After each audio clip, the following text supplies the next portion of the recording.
Il y a beaucoup de coins qui sont très bons. On peut découvrir un endroit qui est comme un rêve. À ce jour, je n'ai pas encore trouvé une ville de ma rêve, mais il y a un endroit que je veux vous conseiller pour visiter et pour découvrir. Cette ville est Narbonne. Narbonne est une petite ville qui se trouve dans le sud de la France. Narbonne est le lieu idéal pour les vacances culturelles et reposantes. On y trouve de jolies maisons anciennes et des commerçants qui proposent toutes les spécialités de la région. Narbonne est une ville au bord de la mer. Elle présente par son architecture et ses activités un grand intérêt pour les visiteurs. Les côtes offrent de belles plages et de petites criques à découvrir. Tous les habitants en Narbonne sont très accueillants. Il y a beaucoup de restaurants et de bars. La ville possède des maisons traditionnelles et des immeubles modernes. C'est un endroit intéressant pour visiter.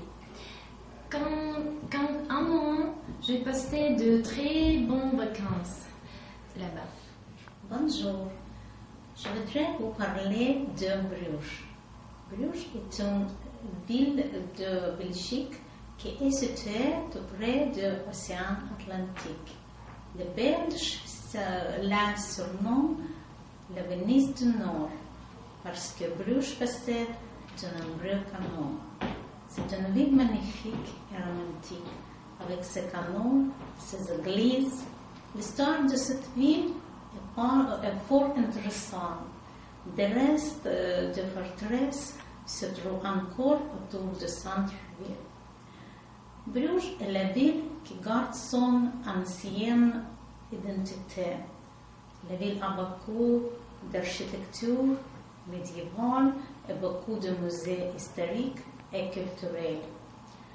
Bruges est encore un port important. J'aime beaucoup cette ville.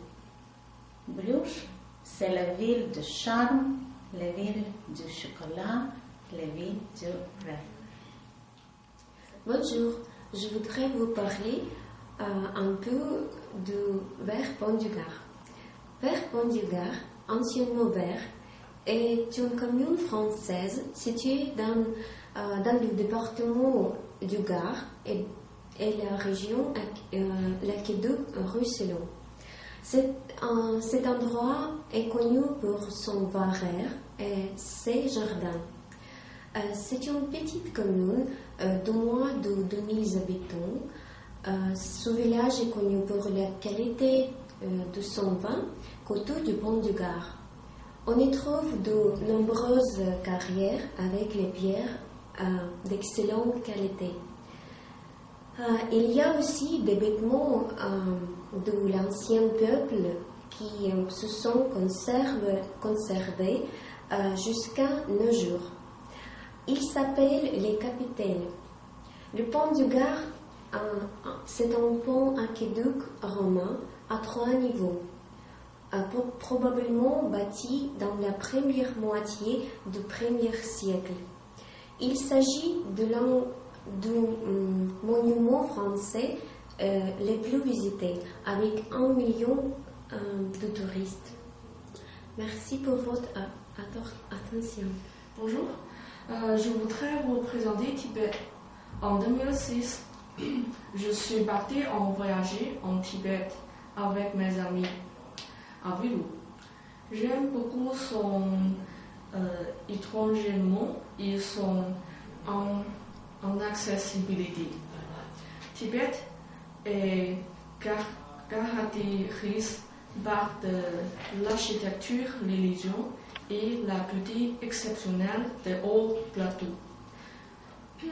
C'est très difficile pendant le voyage parce que le plateau tibétain est le plus grand et plus vaste plateau du monde.